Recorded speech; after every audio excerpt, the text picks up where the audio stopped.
প্রিয় দর্শক, আজকে আমরা ইফতারের দোয়া সম্পর্কে জানবো ইনশাআল্লাহ। তাই অনুরোধ করব ভিডিওটি শেষ পর্যন্ত দেখুন এবং ভিডিওটি নিজের আত্মীয় স্বজনদের সাথে বেশি বেশি করে শেয়ার করুন, যাতে করে সবাই এই দোয়া অতি তাড়াতাড়ি করে শিখে নিতে পারেন।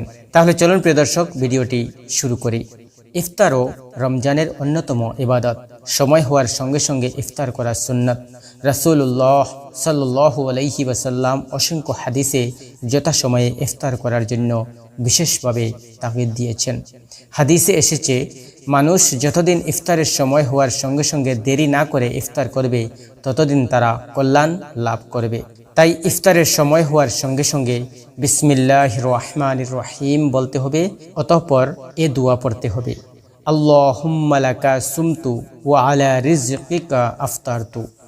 অর্থ, হে আল্লাহ, আমি তোমারই জন্য রোজা রেখেছি এবং তোমারই দেয়া রিজিক দ্বারা ইফতার করছি। আবু দাউদ, মুরসাল ও মিশকাত। হযরত আব্দুল্লাহ ইবনে ওমর রাদিয়াল্লাহু তাআলা আনহু থেকে বর্ণিত, তিনি বলেন, রাসূলুল্লাহ সাল্লাল্লাহু আলাইহি ওয়াসাল্লাম ইফতার করাকালীন সময়ে বলতেন, যাহাবাজ জামাউ ওয়া বাতালাতিল উরুক ওয়া সাবাতাল আজরু ইনশাআল্লাহ।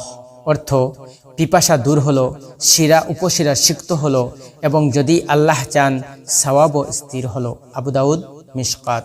মহান আল্লাহ তাআলা সকল মুসলিম উম্মাহকে ইফতারের আগে তওবা ইস্তিগফার করা, ইফতারের সময় দোয়া পড়া এবং ইফতারের পর শুকরিয়া আদায় করে দোয়া পড়ার তৌফিক দান করুন। ওমা তৌফিকি ইল্লা বিল্লাহ।